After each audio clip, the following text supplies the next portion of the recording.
내가 꼭 이렇게까지 말해야 해? 야, 살다 보면 사람이 깜빡깜빡할 수도 있잖아. 다 너 때문이야. 할머니가 일부러 그런 것도 아니고 실수한 거잖아. 할머니 옆에 가면 진짜 똥냄새 난단 말이야. 왜?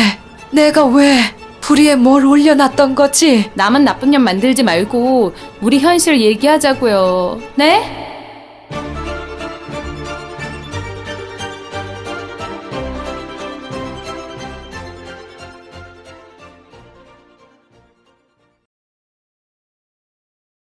좋아요, 구독, 알림 설정은 드라마 제작에 많은 도움이 됩니다. 시청 후 의견을 댓글로 달아주세요. 안녕하세요. 올해 73세 박경희입니다. 저는 현재 용인의 한 요양원에서 지내고 있습니다. 항상 바쁘게 살았는데 요즘 들어 시간이 참 더디다는 생각이 듭니다. 멍하니 혼자 보내는 시간이 많아지고 그마저도 온전한 시간으로 지내는 날들이 점점 줄어들어 그러는지 모르겠네요. 여러분들은 말년의 삶이 어떻게 될 거라고 생각하시는지요? 대부분 지금같이 평온한 일상이 계속될 거라 생각하시는 경우가 많을 것 같습니다. 다만 하나 바라는 게 있다면 행복한 오늘, 힘들었어도 온전했던 지난 날들을 모두 기억할 수 있도록 건강한 정신력이 유지되길 바랄 것 같아요. 슬픈 말년, 온 가족을 힘들게 만드는 병이 바로 제가 걸린 치매라고 저도 알고 있었으니까요. 그런데 이렇게 말하면 좀 이상하게 들릴지 모르겠습니다. 모든 사람을 힘들고 슬프게 만든다는 이 병이 저에겐 신이 마지막으로 준 축복이 아닐까 하는 생각을 잠시 하게 되거든요. 온전히 그 모든 걸 기억하고 감당하기엔 저는 너무 약해진 것 같습니다. 오히려 잠깐 기억이 돌아올 때마다 마지막 기억을 붙들며 누군가에게 말하고 싶은 제 살아온 이야기가 더 애틋하게 느껴질 정도니까요. 약의 힘으로 버티고 있지만 시간이 지날수록 오늘 들려드리는 제 이야기는 제 기억 속이 아닌 여러분의 기억 속에 남겠지만 부디 가끔이라도 이렇게 살다가니가 있었음을 떠올려 주셨으면 좋겠습니다. 왜 이렇게 고기 반찬을 많이 했어? 내가 누누이 말했잖아. 고기로 배 채우는 거 아니라고. 반찬이니까 반찬 그릇에 하나면 충분한 것을 이렇게 해프게 가정 살림을 하면 돈이 남아나질 않겠어. 고기도 그냥 구워서 내놓지 말고 장조림을 하든 간간하게 해서 놓도록 해. 그래야 반찬으로 먹지. 당신이 원하니까 내 고기 반찬 하는 것까지 뭐라고 안 하겠지만 앞으론 이렇게 많이 올려놓는 일 없어야 해. 며칠 전 고기 반찬이 나왔을 때 저도 모르게 귓가에 맴도는 한 목소리가 있었습니다. 든든하게 곁에 있어 줄 것처럼 굴더니 10년 전 무심하게 세상을 먼저 떠난 남편 목소리였죠. 그때 당시만 해도 자린고비도 이런 자린고비가 없다며 짠돌이라고 속으로 욕도 했었는데 지금은 왜 그 사람이 그렇게 그리운지 모르겠습니다. 지금 그렇게 말한다면 당신 충분히 먹을 자격 있다고 말할 수 있을 것 같은데 그땐 힘들게 돈 버는 우리 집 가장, 남편의 말이 곧 우리 집 법이라고 생각했으니까요. 당분간 월급 많이 주지 못할 거야. 애들은 점점 커가고 언제까지 배달 일이나 하며 살 수 없잖아. 아무래도 기술을 배워야 할 것 같아. 그렇다고 아무 기술도 없는 나를 쉽게 써주지도 않을 테고. 허드렛 일이라도 배우면서 자동차 고치는 거 배우려면 월급이 넉넉하지 못할 거야. 그래도 빠르게 배울 테니 조금만 힘내줘. 무일푼으로 양가 부모님 도움 없이 시작한 우리였습니다. 사실 제 시대 사람들이라면 대부분 그랬죠. 넉넉한 형편이 누가 있었겠습니까? 단칸방에서 시작해 연탄을 때우던 그 시절 첫째가 돌을 지났고 둘째는 뱃속에 있을 때였어요. 남편은 앞을 내다보고 기술 배우길 원했고 전 남편이 하자는 대로 따라갈 뿐이었죠. 부족한 생활비를 채우려 봉투 손잡이 끼는 일도 부업으로 하며 안 해본 일이 없었습니다. 그래도 지금 생각해보면 앞만 보고 달리던 그 시절이 제일 행복했던 것 같네요. 진짜야? 진짜? 이 가게가 우리 거라고? 그래, 당신 수고한 덕분에 생각보다 빠르게 내 가게를 차릴 수 있었어. 고마워. 내가 뭘? 당신이 수고한 거지. 꿈인지 생시인지. 우리 가게가 생기다니. 근면하고 성실한 남편 덕분에 작은 공업사까지 열게 되었습니다. 밤낮으로 기술을 배웠던 남편은 꼼꼼한 성격 덕분에 실력도 금방 늘었거든요.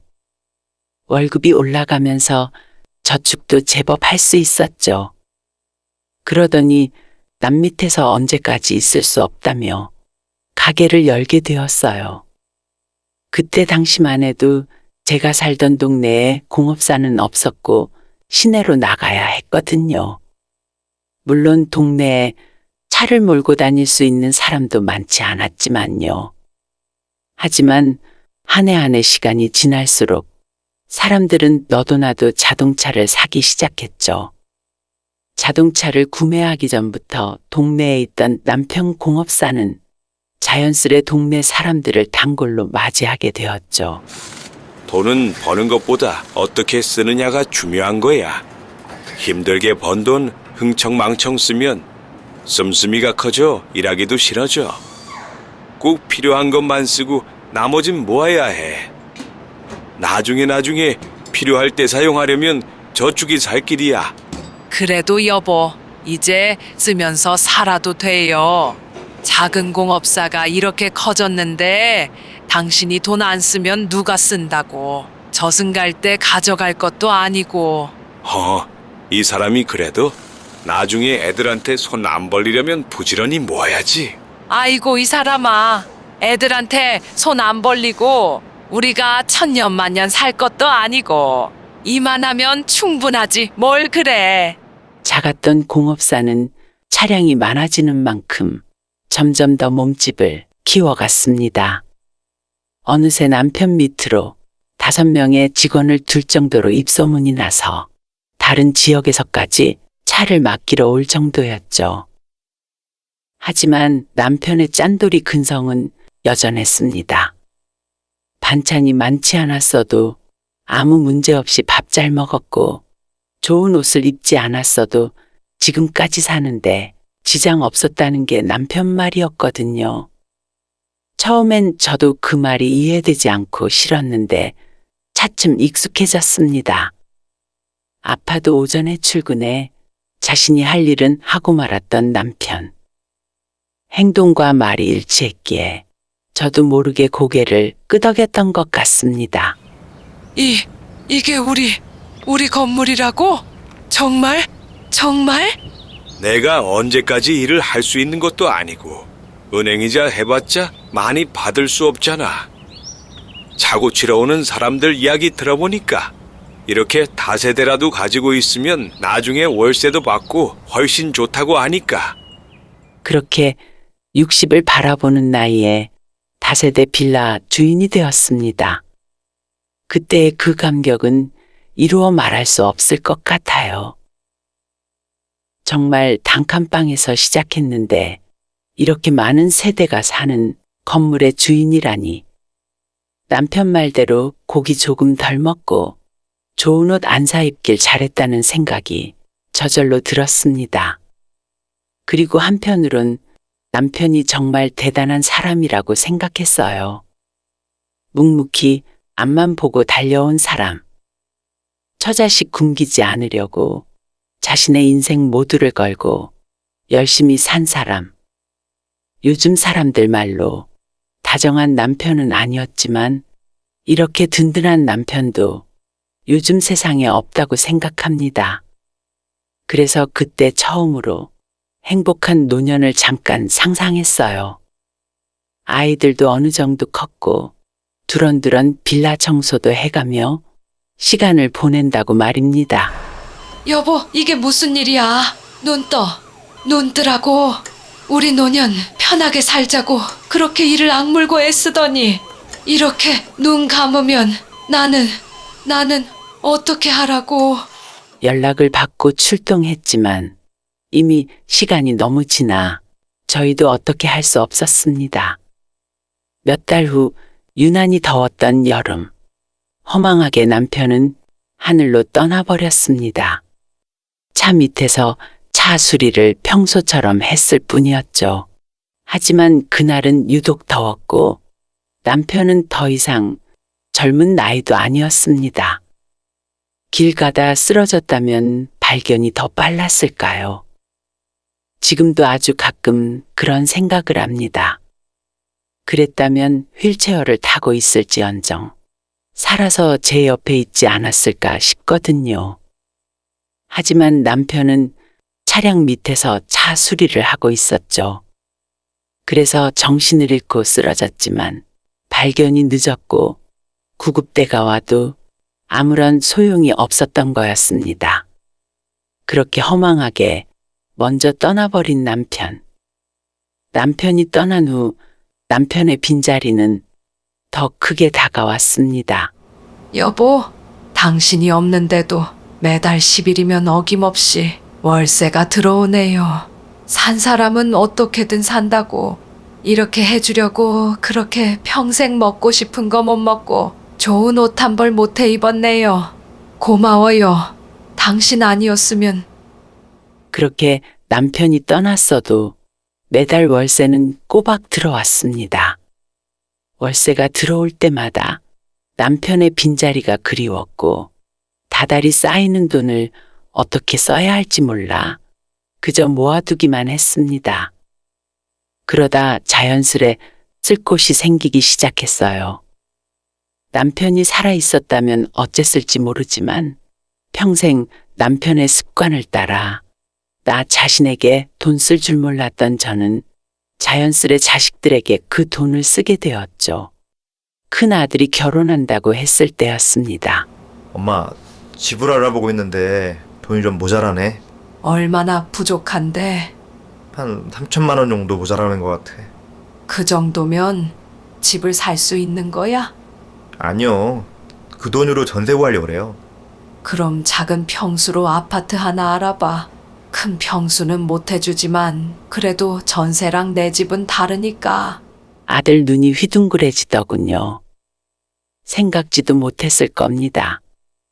아빠가 살아계셨으면 부족한 전세 자금조차 은행 이자를 받았을 거예요.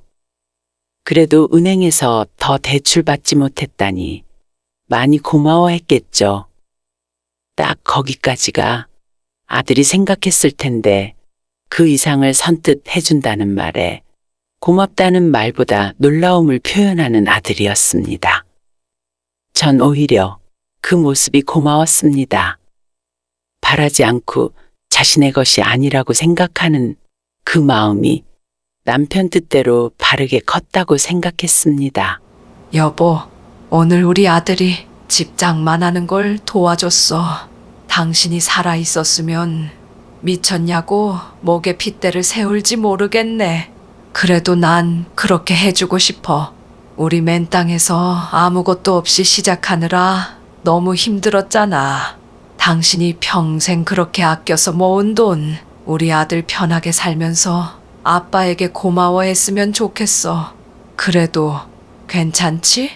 그렇게 아들 결혼식을 치르고 얼마 지나지 않아 딸도 결혼하고 싶다며 사윗감을 데리고 오더군요.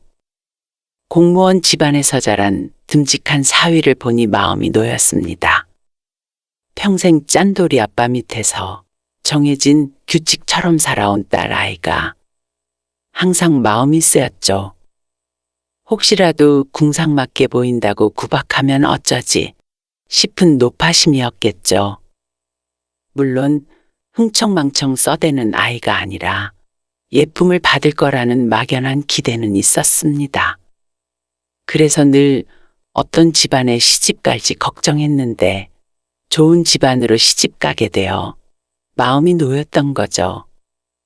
청렴결백이라는 말이 옛날부터 있었던 공무원. 나랏밥을 먹는 집안이라면 우리 딸이 자라온 환경과 전혀 다르지 않을 것 같았습니다. 딸의 결혼식이 끝난 후 빈집에 돌아와 남편에게 말을 걸었죠. 당신 하늘나라에서 보고 있는 거지? 오늘 우리 딸 미영이가 시집 갔어. 당신이 그렇게 아끼고 아껴 모은 돈으로 부족하지 않게 혼수도 해줬어. 당신 살아있을 때만 하더라도 가스불도 없이 연탄불에 밥 해먹느라 냄비 하나만 있어도 풍족하다 생각했는데 요즘엔 필요한 게 정말 많더라고. 하나하나 준비할 때마다 어찌나 당신 생각이 나던지. 당신이 있었다면 하나하나 살 때마다 뭐라고 했을지 나 혼자 상상하며 웃었다오. 그날 밤 혼자 침대에 누우니 지난 날들이 주마등처럼 지나갔습니다. 단칸방에서 시작해 딸까지 부족함 없이 시집 보냈다니. 남편의 떠난 자리를 채워줄 순 없었지만 남편이 평생 아꼈던 삶 덕분에 힘들지 않게 살 수 있는 매 순간이 그저 고마웠습니다. 그렇게 몇 년이 흐르고 아들도 딸도 모두 손자, 손주를 낳게 되었어요. 첫 손주 탄생 소식을 들었던 날, 역시 남편이 그리웠지만 무던하게 넘길 수 있었습니다. 내 자식 키울 땐 먹고 사는 게 바쁘고 힘들어 예쁜 줄 몰랐는데 손주를 눈에 넣어도 아프지 않다는 말이 단번에 이해되었거든요. 엄마, 나 엄마 집 옆으로 이사 올까봐. 아이고, 빈말이라도 그런 말 하지 마라. 아무리 시대가 변했어도 시댁도 아니고 친정 가까이 사는 며느리 시댁에서 좋아하지 않아. 아니야, 우리 어머님 아버님은 그런 거 상관 안 하셔. 오히려 엄마 혼자 계시니까 가까이 이사 가서 외롭지 않게 해드리라고 먼저 말씀하셨는걸? 둘째 손주가 첫 돌을 지났을 무렵 딸 미영이가 말하더군요. 근처로 이사 오겠다고요. 저보다 아직 젊고 두 내외가 있는 사돈댁과 다르게 늙은 나이에 혼자 있는 것이 신경 쓰인 듯 싶었습니다. 어떻게 이런 배려심 깊은 사돈을 만날 수 있었는지 먼저 하늘로 떠난 남편이 저를 걱정해 이런 사돈까지 연결해 준 건 아닐까 혼자 상상의 나래를 펼치기도 했었네요. 딸 미영이가 제가 사는 근처로 이사 온다는 소리를 들은 아들 역시 저희 집 근처로 이사 오겠다고 말하더군요. 왜? 미영이가 오는 건 그렇다 쳐도 넌 아니지. 어느 며느리가 시어머니와 가까이 살려고 하겠어. 마음은 고맙다만 괜히 그런 거로 분란 만들고 싶지 않다. 아이, 엄마, 내 생각이 아니고 혜정이 생각이야. 혜정이가 먼저 그러는 게 어떠냐고. 우리가 애를 언제 또 낳을 수 있을지 모르겠고 혼자 있는 것보다 친척이나 또래랑 함께 크는 것도 좋잖아요. 물론 엄마가 힘들겠지만. 혜정이가 생각이 깊네. 혼자 크는 것보다 북적거리면 애들 정서에도 좋지.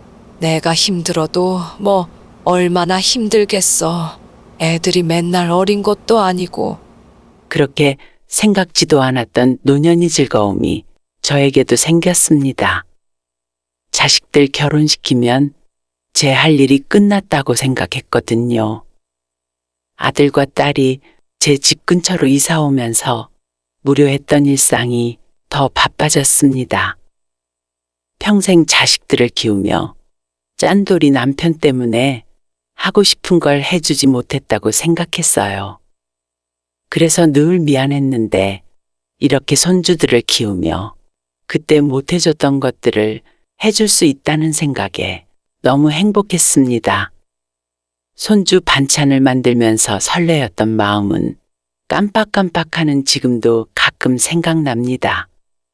그때 그 시절 반찬 하나 마음대로 만들지 못했던 아쉬움이 설렘으로 새롭게 느껴질 줄 꿈에도 몰랐으니까요. 행복한 시간은 생각보다 빠르게 흘러갔습니다. 어느덧 손주들이 초등학교에 입학할 시기가 되었거든요. 그 무렵 저는 무언가 이상한 점들이 느껴지기 시작했죠. 처음엔 아주 사소한 것들이라 지나치기 일쑤였습니다. 할머니, 오늘 떡볶이 만들어 준댔잖아. 왜 떡볶이가 아니고 옥수수야? 어머, 그랬어. 어쩐지 떡볶이 떡이 냉장고에 있더니 할머니가 장 보러 갔는데 해독수수가 나왔잖아. 그래서 맛있게 쪄주려고 했지. 손주들이 먹고 싶다는 간식은 빠짐없이 해줬었는데 처음이었어요. 간식을 잊고 다른 걸 해줬지만 이야기를 듣고도 내가 그랬었나 싶은 생각이 들었죠. 곰곰이 생각해보니 어제 저녁 마트에 가서 떡볶이 떡을 사들고 온 기억이 났습니다. 하지만 그게 손주들이 먹고 싶어서였다는 건 이야기를 듣고도 갸우뚱할 뿐이었죠. 그때부터였어요. 혹시 나에게 이상이 생긴 건 아닐까? 조금씩 불안해지기 시작한 건 말입니다. 그러던 어느 날 손주를 데리고 마트에 갔다가 집으로 돌아오는 길이었어요. 할머니, 왜 집에 안 가? 어, 왜 자꾸 왔던 길을 돌아가고 또 돌아가? 우리 집은 저쪽이잖아. 그래, 알아. 할머니가 잠시 딴 생각을 했네. 그런데 집이 어느 쪽이라고? 손주 간식을 사주고 집으로 돌아오는 길. 저도 모르게 같은 길을 다람쥐 쳇바퀴 돌듯이 몇 번이나 반복하고 있다는 걸 알지 못했죠. 참다 못한 손주가 저를 멈춰 세우고 왜 그러냐고 물어보기 전까지 말이죠. 순간 멍해진 전 제가 무슨 짓을 했는지도 기억나지 않았습니다. 등에서 식은땀이 흐르고 무슨 일이 생겼다는 걸 느낄 수밖에 없었죠. 집 비밀번호를 까먹는 일도 문득문득 머릿속에 아무 생각이 안 나는 일도 생기기 시작했습니다. 그리고 결국 사단은 일어나고 말았습니다. 이게 무슨 냄새지? 이게 뭐야? 왜 이게 왜 타고 있지? 창문을 열어야 해. 연기가 이게 뭐야? 며칠 뒤 쏟아지는 잠을 이기지 못하고 낮잠을 달게 자고 있었죠. 단잠에 깊이 빠져들었는데 언제부터인지 코끝을 찌르는 불쾌한 냄새가 신경을 거슬리고 있었습니다. 냄새는 점점 강해졌고 전 결국 인상을 찌푸리며 냄새가 어디서 나는지 찾아 나설 수밖에 없었죠. 낮잠을 자다 일어나 냄새를 따라가 본 곳은 주방이었습니다.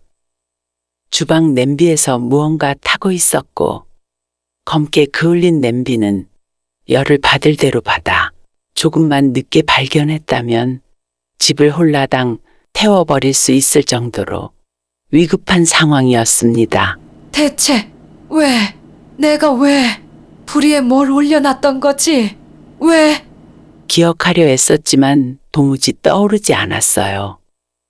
그저 답답한 이 상황이 무섭고 떨릴 뿐이었습니다. 엄마, 어머니! 무슨 일이야? 괜찮으세요? 집안에 왜 이렇게 연기가 가득해?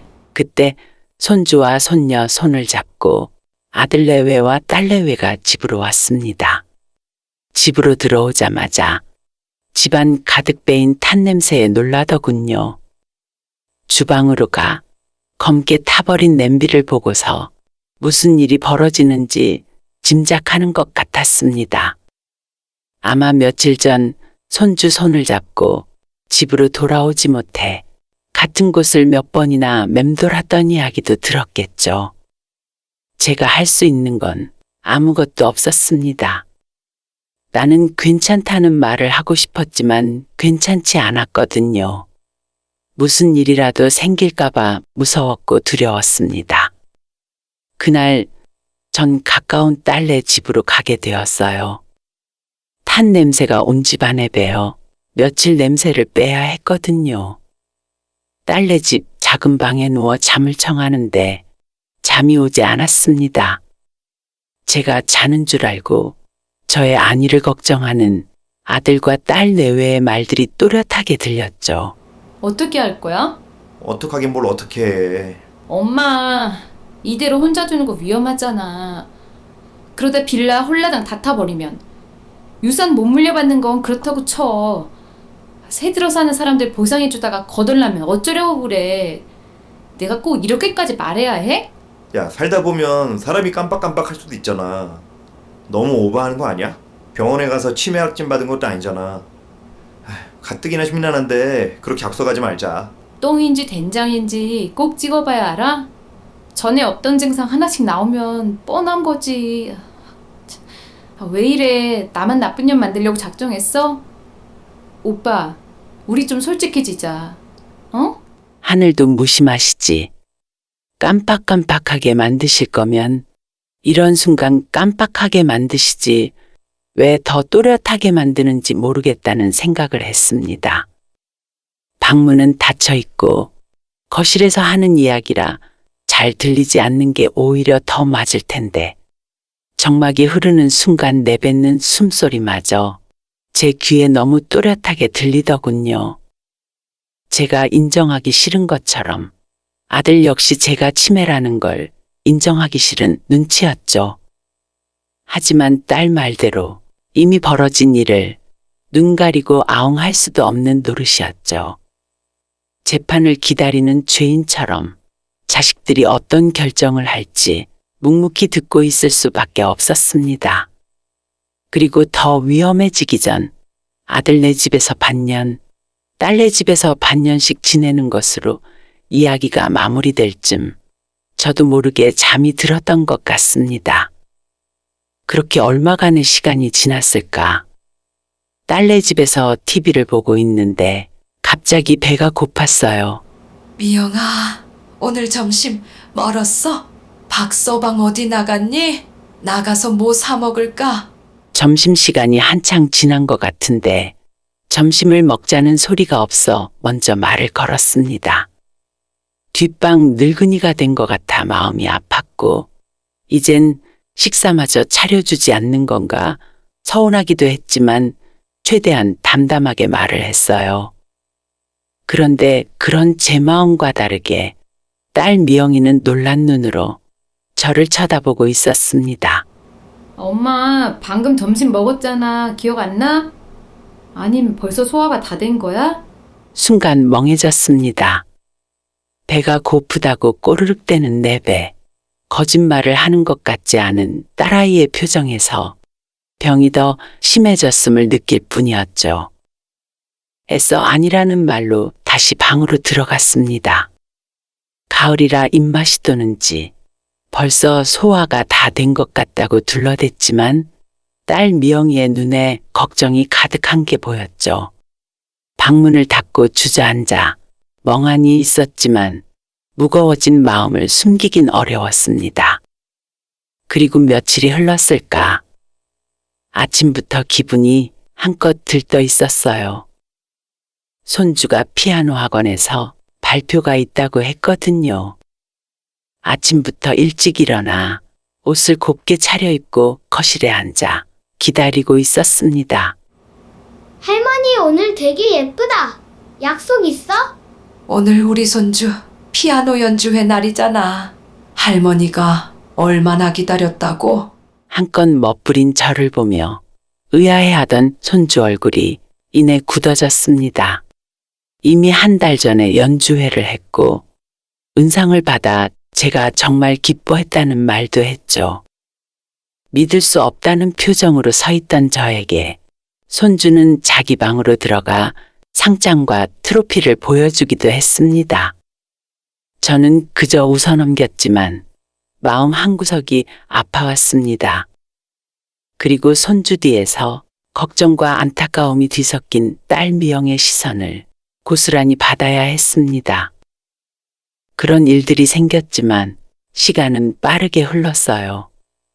그리고 이젠 딸네 집이 아닌 아들네서 생활해야 했죠.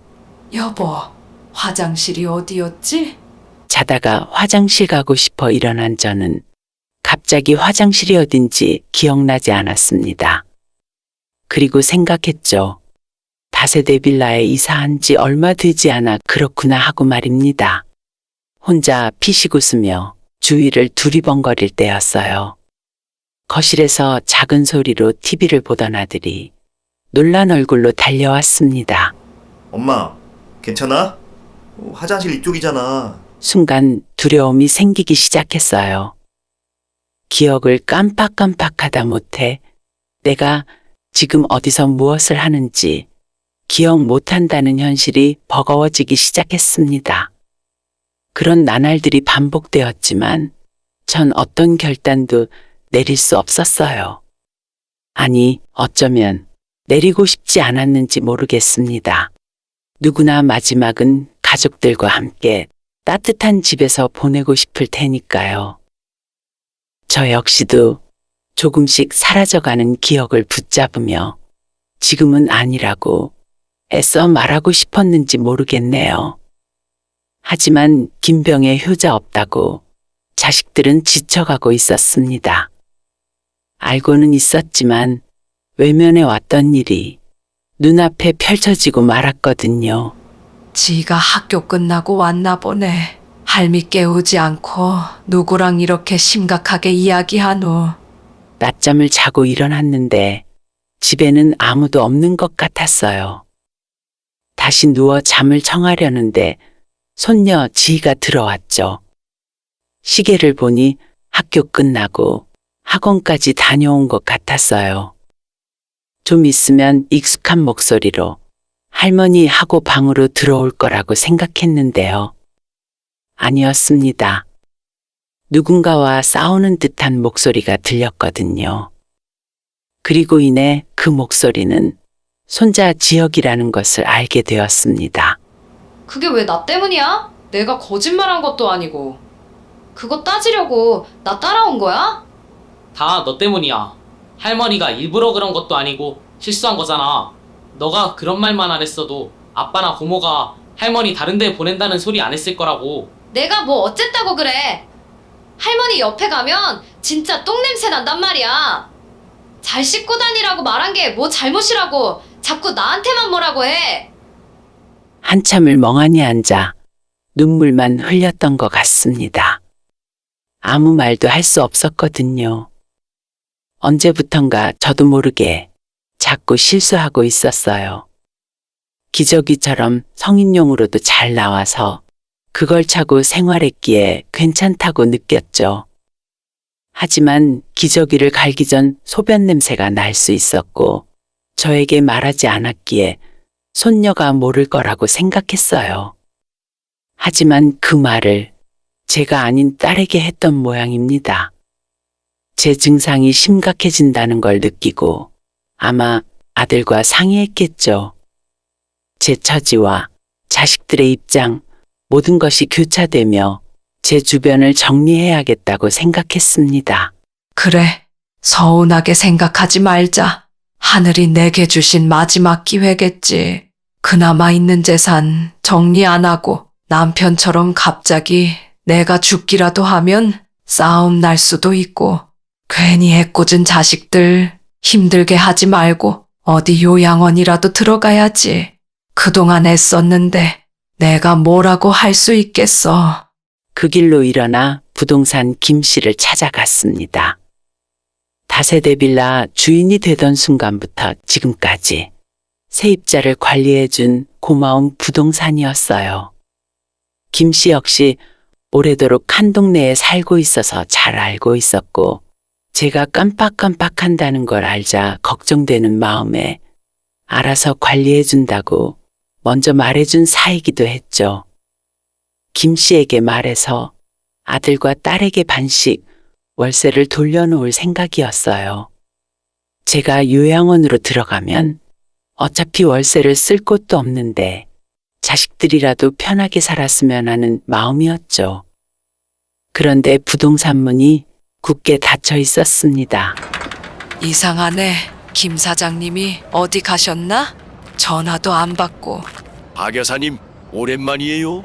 요즘 아들 내서 지낸다면서요? 마실이라도 한 번씩 나오시지. 얼굴 뵙기가 힘드네요. 나이를 먹었는지 걷는 것도 힘들어서 잘 안 나오게 되네요. 근데 김 사장님 어디 가셨어요? 김 사장님이요? 한 달 전에 가게 문 닫았는데 모르셨어요? 온다 간다 말도 없이 하루아침에 사라졌어요. 나는 알고 계신 줄 알았는데. 순간 당혹스러움에 아들에게 전화를 걸었죠. 아들은 알고 있을 것 같았거든요. 하지만 아들도 알지 못하는 것 같았어요. 한 걸음에 제가 있는 곳으로 달려온 아들과 함께 주변을 수소문하며 그동안 몰랐던 진실을 하나둘씩 알게 되었습니다. 부동산 김 씨는 저와 제 남편이 일구어낸 다세대 빌라를 작정하고 다른 사람 손에 넘겨버렸더군요. 월세로 받던 세는 저 모르게 전세로 돌려놓고 전세 자금은 제가 아닌 김 씨가 받아 챙겨 잠적한 상태였죠. 거기에 담보대출이며 더 어처구니 없었던 건 김 사장이 제 명의로 제 집에 계약을 했다는 점입니다. 그것도 월세로. 그 순간 모든 것이 무너지는 것 같았습니다. 남편이 평생 모은 재산인데 망연자실 한 채 방 안에 들어가 몇 날 며칠을 나오지 않고 지냈습니다. 도무지 자식들 얼굴을 볼 수 없었거든요. 아, 그러게 내가 처음부터 말하자고 그랬잖아. 그랬으면 이 꼴 안 봤지. 안 그래? 아가씨, 그렇게 말하지 말아요. 어머니 지금도 몸 전놓으신 거 안 보여요? 언제 알았어도 결과는 같았어요. 아, 그래도 이렇게 눈앞에서 식사도 못 하시는 거 보고 있진 않았겠죠. 아, 나도 몰라요. 이제 어쩔 거예요? 그나마 엄마 통장에 있던 돈으로 월세 내고 있었는데 그 통장 잔고도 이제 몇백 안 남은 거 알잖아요. 나만 나쁜 년 만들지 말고 우리 현실 얘기하자고요. 네? 몇 시였는지 기억은 나지 않습니다. 해가 지고 동이 트기 전이었던 걸로 기억해요. 딸과 며느리가 이야기를 주고받았는데 아들은 회사 일이 끝나지 않았는지 늦는다는 말이 오갔거든요. 크게 언성을 높이는 건 아니었지만 며느리와 딸의 이야기를 미루어 짐작하건대 이미 알고 있었던 것 같습니다. 그나마 제가 정신이 온전할 때 유산을 정리할 속셈으로 부동산에 찾아갔다가 사기를 당했다는 걸 알았던 거죠. 어떻게든 찾으려고 변호사를 선임하고 백방으로 노력을 했던 것 같았어요. 하지만 법적인 건 알지 못하고 정신도 온전하지 못한 저에게 말하는 건 아니라고 의견이 갈렸던 것 같았습니다. 내가 너무 오래 살았던 것 같구나. 차라리 10년 전 남편 떠날 때 같이 떠났으면 내가 이 꼴은 보지 않았을 텐데 괜히 자식들만 나쁘게 만들고 병이 더 심해지면 자식들도 몰라볼 텐데 내가 여기 있어서 좋을 게 뭐 있겠어. 지도 이미 나에 대해 안 좋은 기억을 하기 시작했는데 그래, 정신이 그나마 온전할 때 내 발로 들어가자. 이건 누가 등 떠민 것도 아니고 자식들도 그렇고 나에게도 제일 좋은 방법일 게야. 너무 슬퍼서일까요? 아니면 그동안 살았던 삶의 현명함이 발휘된 것일까요? 그렇게 깜빡깜빡하고 그런 제가 두려워 아니길 외면했던 마음이 한순간에 정리되는 것 같았습니다. 그나마 다행이었던 건 요양원에 가더라도 아이들에게 부담을 주지 않는다는 점이었죠. 남편이 이렇게 될 걸 알았는지 저 모르게 요양보험도 들어놓았더라고요. 등급에 따라 지원되는 금액이 다르지만 통장에 남은 잔고를 생각하면 그래도 꽤 오랫동안 지낼 수 있다는 생각이 들었습니다. 그리고 한편으론 그런 생각도 들었습니다. 통장 잔고가 떨어지기 전에 저도 남편을 따라갔으면 좋겠다고 말입니다. 마음을 정리하고 아이들에게 말했을 때 아이들 모두 아무 말 하지 않더군요. 그 무거운 침묵이 저는 오히려 좋았습니다. 저에 대한, 이 엄마에 대한 마지막 배려 같았거든요. 애써 걱정하는 위선을 떨지 않아서 좋았어요. 서로 남 탓하며 형제끼리 책임을 떠넘기지 않아 대견했어요. 저를 안타까워하는 듯한 표정으로 바라보지 않아 마음이 편했습니다. 그렇게 전 스스로 요양원에 들어왔습니다. 그게 벌써 반년을 지나고 있네요. 자식들과는 화상전화로 안부를 묻고 있습니다. 그런데 제 기억이 조금씩 더 흐릿해지는 건지 아니면 찾아오는 횟수나 전화 거는 횟수가 줄고 있는지는 모르겠어요. 마지막으로 얼굴 본 지 한 달은 더 된 것 같거든요. 여보, 나도 조금 있으면 당신을 만나러 갈 것 같아. 그게 언제가 될지 모르지만 당신처럼 하루아침에 갑자기 가게 되는 건 아닌가 봐. 애들도 차츰 날 보러 오는 횟수가 줄었어.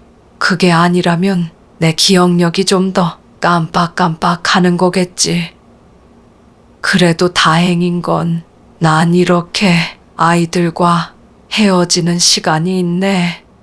문득문득 정신이 들어올 때면 먼저 떠난 남편이 그렇게 보고 싶습니다. 헤어지는 시간도 없이 무심하게 떠난 남편을 다시 만나는 날이 다가오면 아무 말 없이 안아주고 싶습니다. 갑자기 떠나느라 무섭고 힘들었지?